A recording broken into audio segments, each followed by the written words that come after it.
poured everything into growing the firm's client portfolio. While colleagues attended their children's recitals and weekend getaways, I stayed behind, cultivating relationships with high-value prospects. My dedication transformed a struggling regional firm into an industry leader.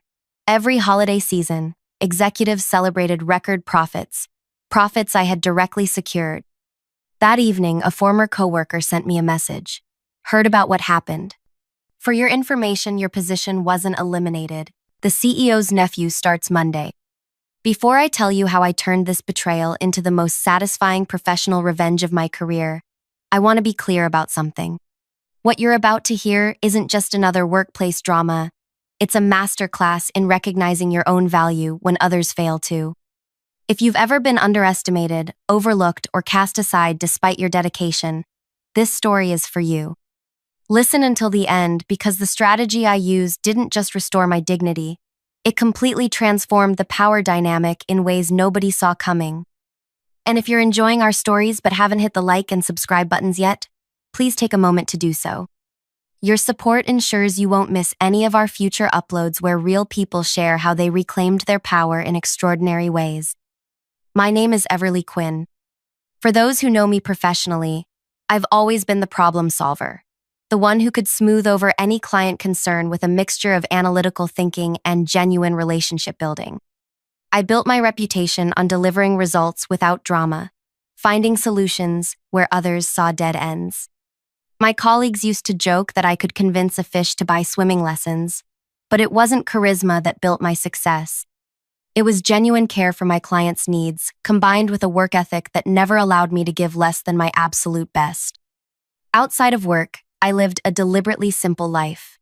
My small lakeside home, with its overgrown garden and collection of mismatched teacups, was my sanctuary. I never married, not because I didn't want to, but because the right relationship never seemed worth sacrificing the career I'd built. Besides, I had my rescue dog Winston, who greeted me every evening as if I were returning from war rather than an office 10 miles away. I should have seen it coming. The signs were there, subtle at first, then increasingly obvious as weeks passed. Meeting invitations that somehow missed my inbox. Strategic discussions relocated to impromptu golf outings. Client information requests that bypassed my desk despite my history with the accounts. But when you've built your identity around a company for 20 years, denial becomes a powerful force. I chose to believe these were oversights, rather than orchestrated exclusions. The morning of my demotion began like any other. I arrived at 7 a.m., 2 hours before most of the staff, reviewing quarterly projections and preparing client presentations. My calendar showed a 10:30 meeting with Patrice from HR. Unusual, but I assumed it was about the health insurance changes that had been announced company-wide. When I entered the small conference room, Patrice wasn't alone. Our general counsel, a man I'd rarely spoken with despite our long tenure, sat beside her with a manila folder. Neither offered a handshake. After their bombshell announcement, I sat motionless, my mind racing through calculations. The entry-level position they offered came with a 62% pay cut. My mortgage, my mother's assisted living facility payments, even basic utilities would become impossible. This is happening regardless of your performance, Patrice added, as if this clarification offered comfort. The company is restructuring. Restructuring typically involves advance notice, I replied, fighting to keep my voice steady. Severance packages, transition periods. The general counsel cleared his throat. This is the transition period. We're offering you continued employment when we could simply terminate your position. I wanted to scream that 20 years of loyalty deserved more than this clinical disposal, but instead, I asked for 24 hours to consider their generous offer. Back at my desk, I noticed colleagues averting their eyes. News traveled fast. My computer access had already been restricted. I could no longer view client contracts or revenue forecasts. 2 decades of institutional knowledge, and they had already begun erasing my digital footprint. I maintained composure while collecting personal items from my desk, a plant I'd kept alive since my first year, a handwritten note from my first major client thanking me for saving their business. Small treasures that suddenly felt like artifacts from another life. In my car, the professional facade crumbled. I gripped the steering wheel, pressure building behind my eyes, but the tears wouldn't come. Instead, a strange clarity emerged. I reached for my phone and scrolled to a contact I'd never needed to use outside of scheduled quarterly meetings. Devin Aldridge, Chief Financial Officer at Midwestern Financial Partners, the 15 million account I had personally grown from a modest regional client to our company's crown jewel. Devin answered on the second ring. Everly? This is unexpected. Everything okay with the quarterly review preparations? I hesitated only briefly. Devin, I'm calling with a personal update. The company has eliminated my position, effective immediately. The silence on the line stretched for several seconds. That's surprising, he finally said, his tone shifting to something more guarded. May I ask why? Restructuring was the official explanation. Another pause. Where are you right now? Sitting in my car in the company parking lot. Stay there. I'm finishing up a meeting across town. 20 minutes. I didn't question why the CFO of our largest client would drop everything to meet me. In 20 years of relationship building, Devin and I had developed something beyond the typical client representative dynamic. We'd navigated industry shifts together, collaborated on innovative solutions, and established a foundation of mutual respect. 23 minutes later, Devin's electric sedan pulled alongside my car. He gestured toward a coffee shop across the street. Inside, over untouched beverages, Devin revealed what I had suspected but couldn't confirm. My company had been positioning the CEO's nephew to take over my client relationships for months. They'd already arranged informal meetings with several key accounts, including Midwestern Financial. He's bright enough, Devin said, but completely green. During our lunch, he spent more time dropping names than asking about our needs. When I mentioned the custom reporting system you designed for us, he suggested we migrate to their standard platform to streamline operations. I felt a flicker of vindication. The reporting system Devin mentioned had taken me months to develop specifically for their unique regulatory requirements. It was one of many customizations I'd created to cement our relationship. Here's what you need to know, Devin continued, leaning forward. Our contract renews in 60 days. We've been approached by 3 of your competitors in the last month alone. The only reason we haven't entertained their proposals is because of the relationship we have with you. My mind raced with implications. Devin, I appreciate that, but let me finish, he interrupted. Midwestern is expanding. We're acquiring 2 regional institutions next quarter, which means our service needs will increase substantially. We've been discussing whether to expand our agreement with your firm or build in-house capacity. He paused. I'd prefer a third option, which is you, as an independent consultant, initially to manage the transition, but potentially longer term. I stared at him, processing the suggestion. You want me to leave and take your business with me? Devin shook his head.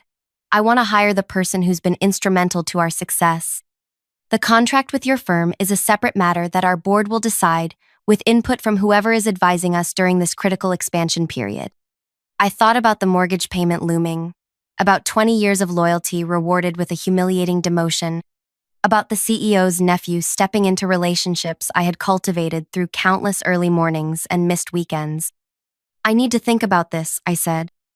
Devin nodded. Of course, but don't think too long. 60 days moves quickly. That evening, I sat on my back porch watching Winston chase shadows across the yard. The simple joy of his movements contrasted sharply with the complexity of my situation. My phone buzzed with messages from colleagues, some expressing genuine shock, others fishing for details they could relay through the office gossip network. One message stood out. Tamar, our receptionist who had started as an intern during my early years, wrote, "They've already moved someone into your office. Box from the fancy design store downtown." Nameplate reads, Griffin Harding, Senior Client Director. Thought you should know. Griffin Harding, the CEO's nephew, now had a name and my title, with senior, added for good measure. I poured a glass of wine and considered my options. I could accept the entry-level position, swallowing my pride while searching for new opportunities. I could walk away with nothing but a 2-decade gap in my resume, or I could take Devin's offer, effectively using my client relationship to establish myself independently. The third option felt like a betrayal of my professional principles. I had always prided myself on ethical conduct, on building success through service rather than manipulation. Using client relationships for personal gain seemed to cross a line I had never imagined approaching. But as night fell and I calculated how many months I could survive on my savings, something shifted in my perspective. The company had discarded 20 years of loyalty without hesitation. They had already begun erasing my contributions, rewriting the narrative of client relationships I had built.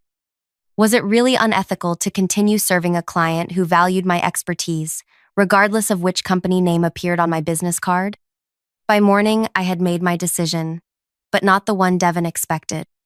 I arrived at the office at my usual early hour and sent a brief email accepting the entry-level position in the administrative department.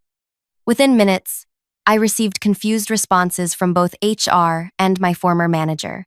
This wasn't the outcome they had anticipated. They had expected, perhaps hoped for, an indignant resignation. When I arrived at my new desk in the administrative pool, the confusion was palpable. Younger employees whispered behind partitions, wondering why someone from upper management would accept such a demotion. My new supervisor, a woman 15 years my junior, awkwardly explained my reduced responsibilities with frequent reassurances that I probably already know this, but procedure requires I explain it. My strategy was simple: visibility and information. The entry-level position gave me legitimate access to the building, to basic company systems, and most importantly, to observe. I needed to understand exactly how Griffin Harding would approach the Midwestern financial relationship before making my next move. I called Devon that afternoon. "I've decided to accept your consulting offer," I told him, "but I'm also staying at the firm in a different capacity for now." "That's unusual," he replied, clearly surprised. "May I ask why?" "To ensure a proper transition," I said. "Midwestern deserves continuity of service. I want to make certain your needs are fully communicated to my replacement."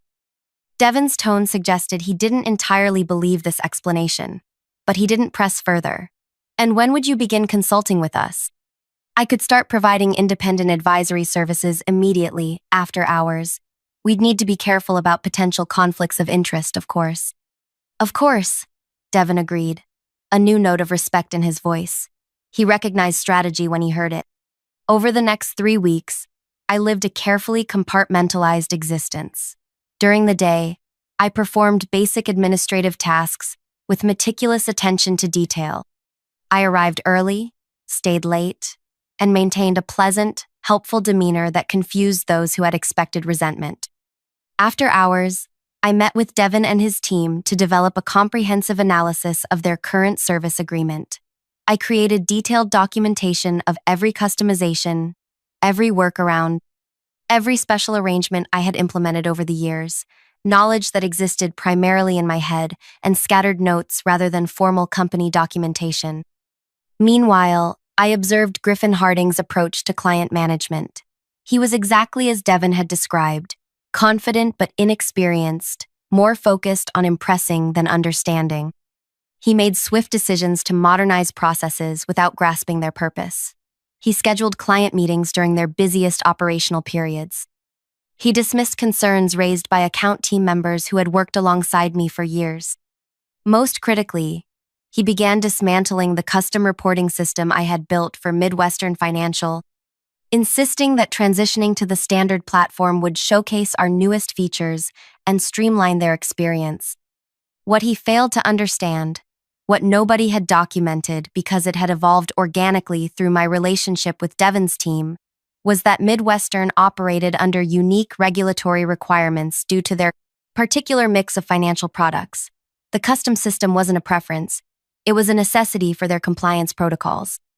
When the system transition began causing data inconsistencies, Griffin dismissed them as temporary migration issues rather than fundamental incompatibilities. The account team, now reporting to him, tried to raise concerns, but were overruled. 4 weeks into my demotion, Devon requested an urgent meeting with company leadership to address serious concerns about service quality. The meeting was scheduled for the following Monday at 9 a.m. Griffin appeared unconcerned, assuring everyone that, Clients always get nervous during transitions and that he would smooth things over. That Friday afternoon, I received an unexpected meeting invitation from our CEO's assistant. The calendar item simply read, Midwestern Financial Discussion with my name alongside Griffin's and the executive team. Someone had finally remembered that I might have relevant knowledge about our largest account. I spent the weekend preparing, not for the meeting as they expected, but for what would come after. I reviewed my consulting agreement with Devon, confirmed that my non-compete only covered direct competitors rather than clients, and finalized my recommendation for Midwestern's service restructuring. Monday morning arrived with the particular tension that accompanies high-stakes meetings. I selected my outfit carefully, professional but not presumptuous. When I arrived at the executive conference room, conversation stopped abruptly. The CEO's expression flickered between confusion and annoyance at my presence. Everly, he acknowledged with a nod that suggested I should explain myself. I received an invitation, I replied simply, taking a seat at the far end of the table. Before he could respond, Devon entered with Midwestern's General Counsel and Chief Operating Officer. The energy in the room shifted immediately, as everyone recognized the seriousness of 3 C-suite executives attending what should have been a routine client meeting. After brief introductions, Devon opened with devastating clarity. We've asked for this meeting to address significant concerns about our service relationship. Over the past month, we've experienced multiple system failures, missed regulatory reporting deadlines, and a concerning lack of responsiveness to our inquiries. Griffin immediately began offering reassurances, but Devon continued without acknowledgement. More troubling than these technical issues is the apparent loss of institutional knowledge about our specific needs. The custom reporting framework that was essential to our compliance protocols has been dismantled without adequate replacement. Our CEO leaned forward. Griffin has been implementing our newest enterprise platform, which offers enhanced capabilities beyond the legacy systems. There are always adjustment periods during upgrades. Devon's expression remained impassive. We weren't informed of any planned upgrades to systems that were functioning correctly for our purposes. Sometimes we need to modernize even when existing systems appear adequate. Griffin interjected with the confident tone of someone repeating a business school maxim. Devon finally turned to acknowledge him directly. Mr. Harding, the systems in question were modern. They were custom designed for our specific regulatory requirements by someone who took the time to understand our business. He shifted his gaze toward me at the end of the table. Isn't that right, Everly? All eyes turned to me. 20 years of professional restraint had prepared me for this moment. I spoke without emotion, presenting only facts. The reporting system was updated quarterly to accommodate regulatory changes. Its architecture was actually more advanced than our standard platform in several aspects, particularly in how it handled multi-jurisdictional compliance flagging. The CEO's expression tightened. If you had concerns about the transition, you should have raised them through proper channels. With all due respect, I replied, my role no longer includes client system oversight. I wasn't consulted about the changes. An uncomfortable silence fell over the room. Devon used the moment to slide folders across the table to each executive. We've prepared a detailed assessment of our current service agreement and identified several areas where we believe adjustments are necessary, he stated. Given recent events, we've concluded that the current arrangement no longer serves our needs. The CEO's face paled as he scanned the document's executive summary. This represents a significant restructuring of our relationship. Yes, Devon confirmed. We're unbundling several services that we believe we can manage more effectively through other means. What Devon didn't explicitly state, what was buried in the detailed appendices, was that these other means included a consulting agreement with me to rebuild and maintain the custom systems that had been dismantled at a fraction of what the company had been charging for bundled services. Griffin flipped frantically through the pages. But these changes would reduce the contract value by nearly 40%. Devon nodded. We believe that accurately reflects the value proposition under the current service model. As the implications sank in, the CEO's gaze shifted between Devon and me, calculation visible behind his eyes. Perhaps we've been hasty in some of our transition decisions. Everly clearly has valuable institutional knowledge about your needs. We could consider reinstating her previous role to ensure continuity. It was the opening I had anticipated, the moment when they would attempt to use me to salvage the relationship. Devon glanced my way, the question evident in his expression. Was this what I had been waiting for? A restoration of my position? I maintained neutral composure. That's a generous offer, but I believe my current role in administration is where the company has determined I can best contribute. The confusion on the executives' faces was momentarily satisfying. They had expected eagerness to reclaim my former status, not this passive resistance. Devon continued smoothly. We've already developed alternative arrangements for the unbundled services. We're prepared to maintain a relationship with your firm, but on these revised terms. The meeting concluded with tentative agreement to review the proposed changes, but the damage was done. As executives huddled in concerned groups afterward, I quietly returned to my administrative desk. By day's end, the ripples had spread throughout the company. The potential loss of 40% of our largest accounts revenue had triggered panic among leadership. The CEO's assistant requested a private meeting for the following morning. I had expected an offer to restore my position. Instead, I received something more revealing. The situation with Midwestern is unfortunate, the CEO began, seated behind his imposing desk. Griffin perhaps moved too quickly with system changes, but that's correctable. What concerns me is the timing of these issues coinciding with your transition. I kept my expression neutral. I'm not sure I understand. Devon Aldridge specifically requested your presence in yesterday's meeting. He referenced systems you designed. The restructuring proposal contains technical specifications that mirror your work. His eyes narrowed. Have you been communicating with Midwestern outside of company channels? As I mentioned during my transition, I've always maintained professional relationships with our clients. I replied evenly. Devon reached out after hearing about my position change, which is natural given our long professional history. The CEO leaned back, studying me. And the consulting arrangement referenced in Appendix C of their proposal? The one where they plan to hire an independent advisor to rebuild systems we're currently charging them premium rates for? I met his gaze directly. I wasn't aware of the specific details in their proposal. As you know, my system access is now limited to administrative functions. He didn't believe me. That much was clear from his expression.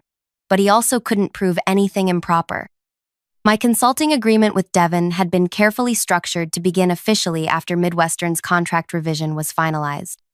Everly, his tone softened into something resembling sincerity. We've worked together for many years. I've always respected your contributions. Perhaps we acted hastily with the restructuring. Your institutional knowledge is clearly valuable. What would it take to resolve this situation amicably? The question hung between us. This was the negotiation I had anticipated, but the timing surprised me. I had expected them to try salvaging the Midwestern relationship first before approaching me with concessions. I'm not sure what you're asking, I responded, maintaining my careful neutrality. He sighed with theatrical weariness. Let's be direct. You built the Midwestern relationship. They trust you. We need that relationship to continue as it has been. Name your terms. For a moment, I allowed myself to imagine accepting his offer. A restored position, perhaps with a grander title and increased compensation. The satisfaction of walking back through the office with my status not just returned, but elevated. But then I remembered sitting across from Patrice and the general counsel, being told my 20 years meant nothing. I remembered the CEO's nephew moving into my office before I'd even cleared my personal items. I remembered 2 decades of missed family gatherings, of working through pneumonia, of answering client calls on Christmas morning. I appreciate the conversation, I said, rising from my chair, but I should return to my duties. The quarterly supply inventory is due by end of day. His face registered genuine shock. You're turning down the opportunity to reclaim your position? I'm honoring the company's original decision about where my skills are best utilized, I replied. If there's nothing else, I should get back to those inventory spreadsheets. I left him staring after me, visibly struggling to comprehend my refusal. It wasn't the reaction of someone who had been plotting revenge. It was something far more confusing to him. Indifference. The next 2 weeks unfolded with increasing tension throughout the company. Midwestern's contract revision moved forward despite desperate countermeasures. Griffin launched multiple initiatives to prove the value of our standard systems, each one undermined by his fundamental misunderstanding of Midwestern's regulatory requirements. Meanwhile, I performed my administrative duties with quiet precision. I accepted lunch invitations from former team members who suddenly remembered my existence. I provided factual responses when asked about Midwestern's technical needs, never volunteering information but never withholding it when directly questioned. My evening hours were spent preparing for my next chapter. Devin and I finalized the consulting framework that would allow Midwestern to reduce their service costs by 40% while maintaining all critical functions. The arrangement would provide me income comparable to my former position while requiring fewer hours, a more balanced life than I'd known in 20 years. 3 days before Midwestern's contract decision deadline, Griffin appeared at my administrative workstation.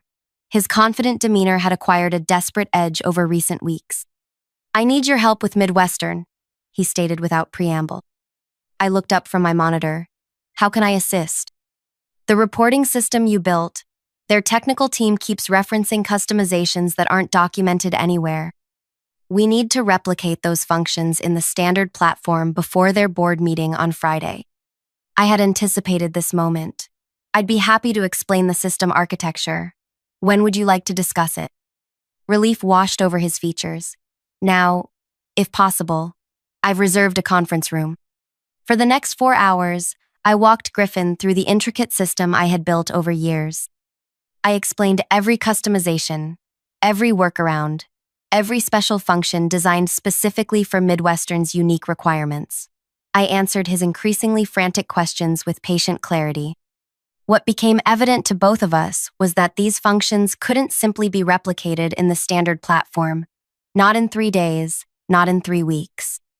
The system I had built was the product of years of incremental adjustments based on deep understanding of the client's evolving needs.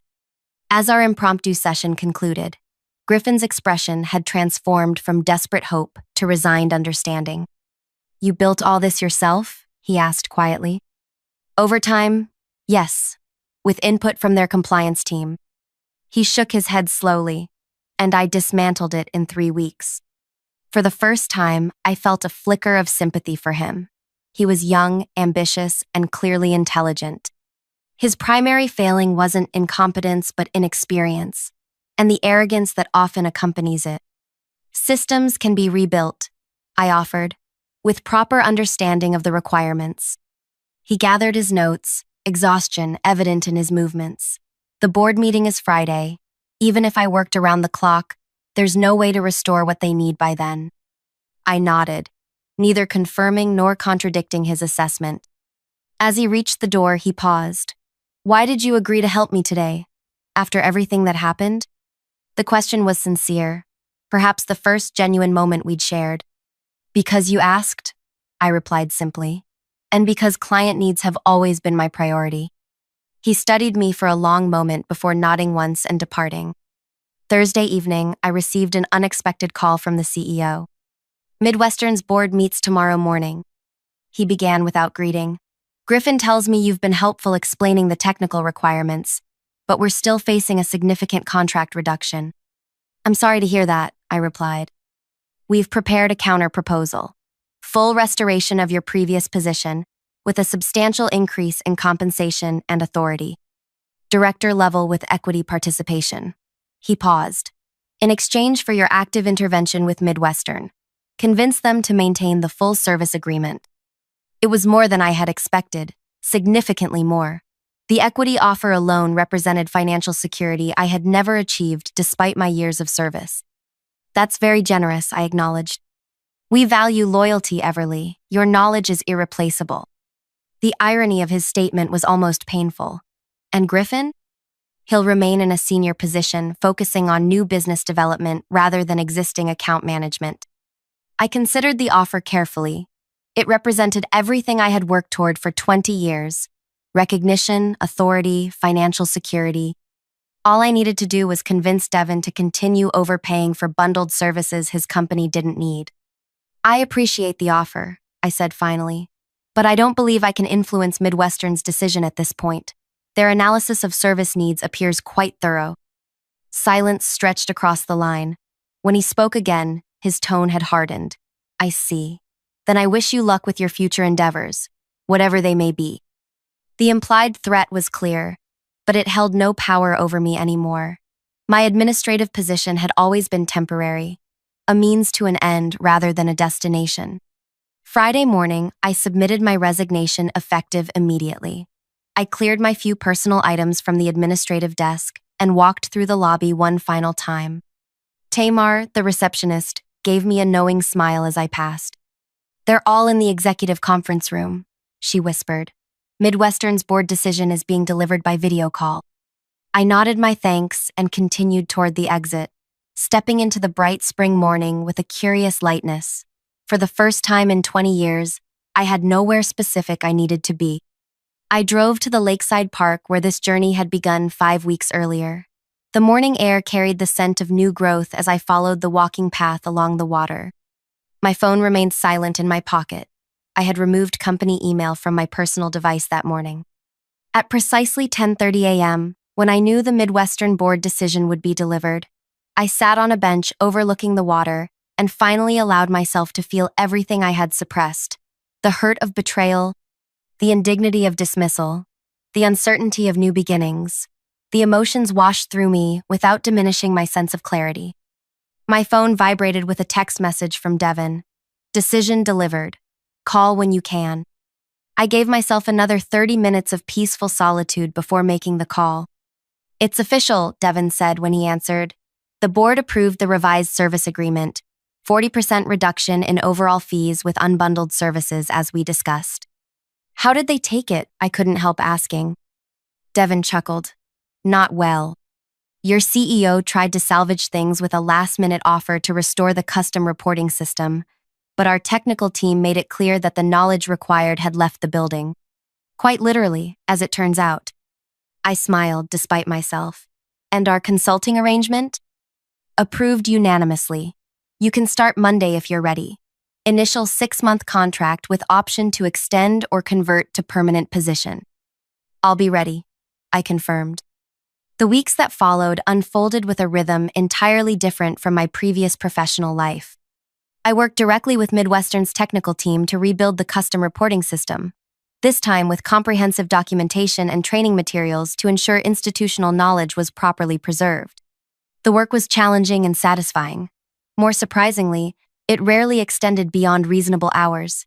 For the first time in decades, I found myself with evenings free to explore interests long set aside. I joined a community garden. I took Winston to weekend training classes. I reconnected with family members who had grown accustomed to my perpetual unavailability. 3 months into my consulting arrangement, Devin invited me to lunch at a restaurant overlooking the financial district. The wall of windows provided a clear view of my former employer's building among the downtown towers. The quarterly results were announced yesterday. Devin mentioned as our meals arrived. Your former company reported a 22% decline in revenue. Their stock dropped nearly 30 points in afternoon trading. I nodded, taking a sip of water. Not unexpected with the contract revision. What you might find interesting is that Griffin Harding resigned last week. Apparently, he's returning to graduate school. The news surprised me. That seems wise. He has potential with proper experience and perspective. Devin studied me curiously. You don't seem particularly satisfied by any of this. Most people would consider this the perfect revenge story, the undervalued employee who brought down the company that discarded her. I considered his assessment. That wasn't my goal. I simply recognized my own value when they failed to. And the 40% contract reduction that devastated their quarterly performance was based on an honest assessment of which services Midwestern actually needed. I replied. I would have recommended the same restructuring if I were still employed there, though I doubt anyone would have listened. Devin smiled. That's why our board approved your consulting arrangement without hesitation. Integrity is rare in this industry. As lunch concluded, Devin revealed the real purpose of our meeting. We've been discussing bringing the custom reporting system maintenance in-house permanently. The board has approved creating a new position, Director of Regulatory Systems. The role would report directly to me with a team of 4 technical specialists. "You're offering me a permanent position," I observed, "with compensation approximately double your former salary, given the critical nature of compliance systems in our industry. Plus actual work-life balance. We've noticed how much more efficiently you operate without the artificial pressure of 80-hour weeks." The offer was compelling in every aspect, yet I found myself hesitating. "May I think about it?" I asked. "The consulting arrangement has provided flexibility I've never experienced professionally." Devon nodded. "Take whatever time you need. The role was created with you in mind, but we understand if you prefer independence after your experience." That evening, sitting on my back porch watching Winston chase fireflies across the yard, I reflected on the journey of recent months. The company that had defined my professional identity for 20 years was struggling in my absence. The consulting work I now performed provided greater financial security with significantly less personal sacrifice. Midwestern's job offer represented the recognition and compensation I had always deserved. Yet the most profound change wasn't professional at all. It was the discovery that my value wasn't defined by a title or a company's assessment. The skills I had developed, the relationships I had built, the knowledge I had acquired, these belonged to me regardless of where I applied them. The revenge fantasy I had briefly entertained during those first painful days after my demotion now seemed oddly hollow. The company's struggling performance brought me no particular satisfaction. Griffin's resignation elicited more sympathy than triumph. Even the CEO's desperate final offer had felt more sad than vindicating. What satisfied me deeply was rebuilding my life on my own terms, creating boundaries that honored both my professional capabilities and my personal needs. The company had eliminated my position, but in doing so, they had inadvertently freed me from limitations I hadn't recognized. 1 week later, I accepted Midwestern's offer with negotiated modifications to preserve certain flexible work arrangements. The day I signed the contract, I drove past my former employer's building. The company logo still illuminated the upper floors, though rumors of downsizing and possible acquisition had begun circulating through industry channels. I felt no animosity as I glanced up at the familiar tower, only a quiet acknowledgement that sometimes losing what we think defines us creates space for discovering who we truly are. 6 months later, an industry newsletter reported that my former company had been acquired by a larger competitor. The CEO had stepped down to pursue other opportunities. The acquisition price represented a 50% devaluation from the previous year's market position. The article mentioned the unexpected loss of key client relationships as a contributing factor to the company's vulnerable position. A small photo accompanying the piece showed moving boxes being carried from the executive floor of the building where I had spent 2 decades of my life. When Devon forwarded me the article with a question mark as his only comment, I replied with simple honesty. Every company makes choices about what they truly value. Some learn too late that relationships and institutional knowledge can't be replaced by nepotism and titles. That evening, I hosted a dinner party, something I had never found time for during my former life. Colleagues from Midwestern mingled with neighbors and friends from my community garden.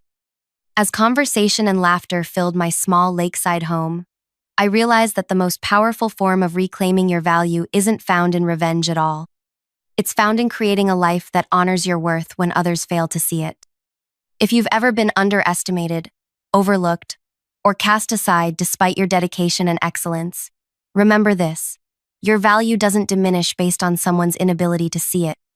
The most satisfying response to those who undervalue you isn't plotting elaborate revenge, it's building something better that they can't access. Have you ever experienced a professional betrayal that ultimately led to something better?